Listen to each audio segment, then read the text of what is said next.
This is the Polaris M Virtual Reality Optics Laboratory, also known as Polaris M VR, sponsored by Area Optics and produced by Senior Design Team 21028. The team was tasked with an open-ended mission to create an optics lab in virtual reality as a learning tool for students. Historically, students interested in optical engineering are exposed to direct interaction in a laboratory setting, performing optical experiments. However, optics labs are expensive to implement and maintain, and as such pose one of the largest challenges in furthering the education of optics students. In order to equalize educational opportunities in the field, the team worked to design an optical lab environment in virtual reality that allows students to model and manipulate optical elements, observe ray trajectory and polarization ellipses. This is made possible by the integration and utilization of Area Optics' flagship product Polaris M, a ray trace and polarization simulation software built into the Mathematica engine. This work was built on the work of Team 19107, which was the initial communications protocol development. We defined the virtual reality system with 4 functional requirements that reflect the requests of our sponsor. These functional requirements define the total scope of the program. The as-delivered system works by immersing the user into a virtual world through the headset that replicates an optical laboratory. Using the Oculus controllers, the user will have the ability to select from a variety of optical objects and create an optical system of their choosing. These components have characteristics that can be observed and manipulated, rendering their customizable specifications. The user has the ability to define the results types to be calculated and displayed. Results could include ray tracing, polarization ellipses, spot diagrams, or viewing a preset experiment, all evaluated by Polaris M. These requirements were captured as system requirements which were used to build up all of the specific capabilities of the lab. Given the system requirements, the team developed the system block diagram, which grouped like components and functions to allow an iterative building process. The VRS comprises of 3 subsystems: the VR hardware, computation, and object-oriented optical, or O3 subsystem. This project was completed using the Agile methodology, which was tracked using Smartsheets. The team prioritized the work to define the goals of 3 iterations, which were delivered to the customer throughout the year. In order to abide by the Agile methodology, early value needed to be provided to the sponsor, and as such, the minimum viable product was determined. The MVP provided essential functionality, which included allowing the user to select, place, and define a mirror and collimator, as well as the ability to send and receive user-defined results in order to observe ray trajectory. Once the functionality of the MVP was developed, the team added capabilities through prioritization of the requests of the customer. The development flow depicts the agreement between both the group and the customer to define the product development. To tackle this project, we divided our team into 2 sub-teams, focusing on their respective APIs. Before our project execution began, some design choices needed to be made about the user's experience in the virtual environment. As such, trade studies were conducted to assess the viability of various different VR headsets, as well as the methods of numerical user inputs. We had 3 main user interfaces that the user would interact with to create an optical experiment. The element selection menu, which allows the user to spawn or instantiate different optical elements of their choice into the simulation, that they can then place and rotate using the hand controllers.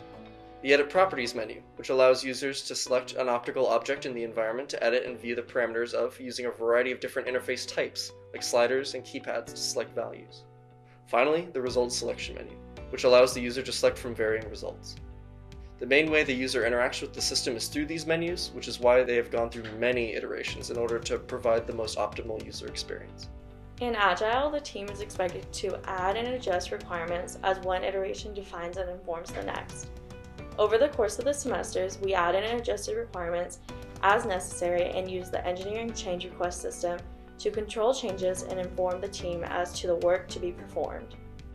Our sequence model had changed significantly from originally intended.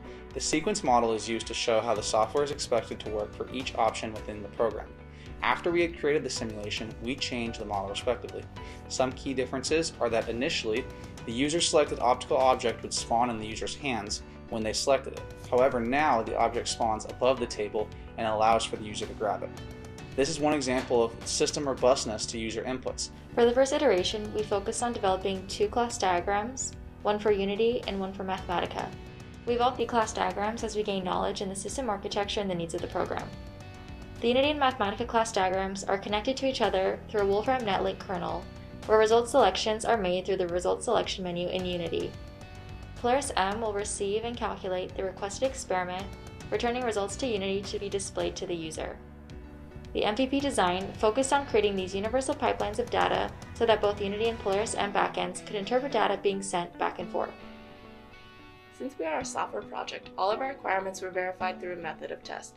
This is outlined on our System Requirement Verification Matrix, or SRVM, which also shows which version each requirement is first verified.